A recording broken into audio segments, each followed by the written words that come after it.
Hello and welcome to the CDO Magazine interview series. My name is Rohit Choudhary. I'm the founder and CEO of Acceldata.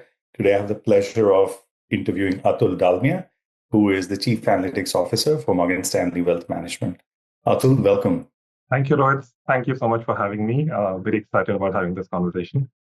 Everybody talks about AI and everybody talks about, implementation of AI. Obviously, it's a journey, but that journey is not going to happen unless, you've changed your team significantly, both in terms of mindset and possibly augmentation addition. What has your journey been in terms of building the new set of teams, and how have you curated your own teams and how have you oriented? I'm sure that this is something that a lot of leaders are looking forward to in terms of advice, not just the teams that are in frontier today, but many teams are which are going to implement AI in the next 5 years or 10 years. It's a great question. I think I'll add there's a little bit of evolving for sure. I do feel like some of the fundamental principles do not change. Mhm. I often joke about the fact that we almost go with the approach of how do I use AI? But really, the question should be what business problem am I solving and how can AI help me do it better? And I think, especially in an analytics team where we are very focused on business outcomes, the goal always has to be to say that how do I use analytics AI to be able to make the current decisions better?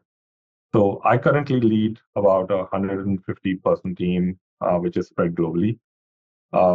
We all, whether it's today or whether it'll be tomorrow, will always start off with what problem are we solving? How is this going to be able to help me drive better outcomes for the business? How do I get better facts? And I think the way I look at AI tools evolving, it is your ability to do things faster, quicker. And so you want to have a mindset where people are focused on business outcomes. They're able to think about skills like how do I translate the business outcome towards the analytic need or what data do I need? How do I able to then tell a story from the analysis that I've done? How do I drive an outcome based on it? And then be able to evolve with, whereas you would be using regressions earlier, to start using a lot more of machine learning and AI tools in the future. So it's partly getting new talent. It's partly making sure that your own organizations, which have a lot of inbuilt skills already, are able to evolve and get trained on a lot of the new AI tools. Because I think that experience that they bring in having understood the business, solved the problems, is almost as valuable. And then augmenting them with knowledge and training about some of the new tools. I think the good thing about a lot of new tools is once you have the background of how data works and how analytics work, be able to adapt to a lot of new tools is a lot easier. You obviously need to evolve and I think get new talent who are a lot more versed, but I think I've always looked at it as a blend. It's evolving people you've had who bring a lot to the table, as well as now bringing in new talent, new thinking. And I think that combination really is what a lot of people across should be thinking about, because you don't want to lose what you have, which has a lot of context to help understand the business, who can drive outcomes towards when you think of the future. And if you just let go of what's in the past, I think you'll miss out on the advantage and the value that it brings. Makes sense. And in your mind, as of today, especially as we enter into this, extremely fast, rapid era of AI, are there certain roles that get prioritized automatically? For example, decision scientists or, analytics, ML ops, product managers. Are there roles that will become more primal in the next, 2 to 3 years? In the short term, and obviously in the long term, everybody has their own, seat at the table. But is there like a short-term prioritization of, certain roles? I think, look, it's actually the million-dollar question that everybody's asking. To think about it, people are talking about using people who have nothing to do with analytics and data, and that that thinking that they can bring in with a lot of the AI tools on the designer mindset. I think the way we've looked at it is, look, it's going to be an evolution. Clearly, people who are using, I think, um, machine learning and decision science continues to be an area of evolution. But I would argue that people who fundamentally understand how data comes together, who are able to feed and understand data process and platforms, are going to be as important. Your ability to ask questions, which is what a lot of the analytics teams do, and be able to almost prompt engineer in the right manner, ask the right questions, because that is really what drives the maximum efficiency. So I think Each function that sits within analytics and data organization is going to have tremendous value. It's really about how you evolve what you do today, and I think that's the challenge that we all have in front of us. Is how do you evolve from where you are today to be able to leverage this to really help you be more efficient and drive higher outcomes. That's how we're thinking about it. And again, it's changing so fast, no one knows. But this is the way we've looked at it right now. It's really there's value across the different functions. It's really about how do you use it in the most smartest form. Absolutely, it's changing really fast. I on the last comment you just made about learning fast and implementing certain things, even prompt engineering.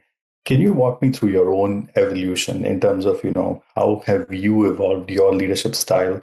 You know, um, with data and AI, what has changed the most, and what has changed the same over the last many years? I think it's a great question. I've been in this space now for like close to 25 years. Um, like I said, a few things haven't changed.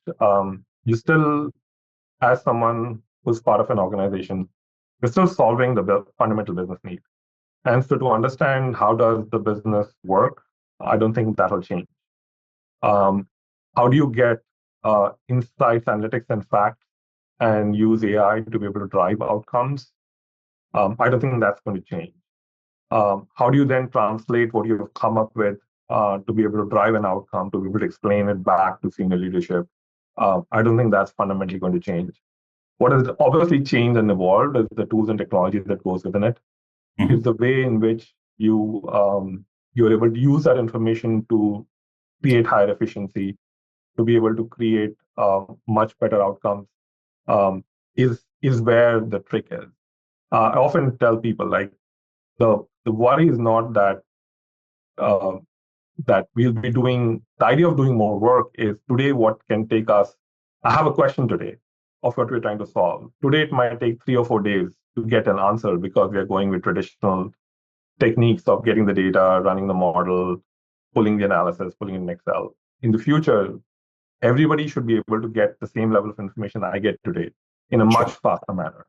So your ability to drive what question you're asking, what do I do with it, is going to get pushed much further down the organization. So people who can think, who can ask, who can translate, become much more valuable skills. And hopefully the parts which are more operational, what is more mundane today, where it takes people time to pull things together, that becomes more automated. So that's what I think will be the evolution, which has happened historically, right? Like you to build a model would take much, much longer earlier. Now it's much faster. You make it much more complex, which you couldn't execute earlier. So I think there are fundamentals in terms of what you're solving, who you're working with, the human partnership element. I think that still continues to be very, very important. It's the tools, the technology, which just help you do things faster, quicker, in a much smarter way. Those have to evolve, and you have to be able to keep up to that, but still be able to do the core functions that you need to do, leading an analytics function. One leadership decision that you do differently than you would have done, in the past. I think it's it's really the whole mindset where typically what you would do is you would always have a set of people in your organization who are who just need to do a lot more of the operational work. People who just spend a lot of their time, especially at the starting level, just getting information. Right? They're not doing a lot of the thinking. Sure. Obviously, they do as they evolve, but initially, a lot of the work is just doing the operational piece. And I think that's where a lot of the evolution will happen. Where even at people starting out, you want people who can think, who can ask the right questions, and the value creation really moves more towards the, like I said, the thinking, the strategy, the partnerships, and so your premium of skills that you would associate with in the future in the analytics function is going to evolve. And I think that's going to be a challenge for all of us as we are leading larger organizations as to how do you motivate people, how do you bring this right set of skill set in. And remember, we still have to work with the business. So I think the premium of we shouldn't forget that. Maybe the argument is that in the future, working with people, the human relationship becomes even more important. And so you almost have to evolve slightly the type of people that you would think would be part of what you bring in. Makes a lot of sense, Atul. This was great. The last section that I want to cover with you is a quick lightning round, and the first question for that is, what's like one myth about AI in wealth and banking that you would like to retire? Um, I think there's a perception that, um, especially in the financial services industry, that it's going to take up everything that humans were doing today. I think it's going to be something that complements.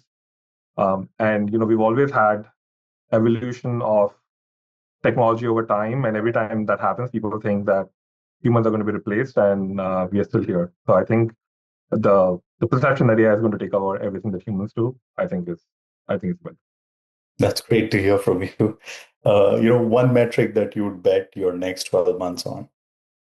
I think it's going to be about the use cases, and for us, uh, making sure we can scale the use cases in this space.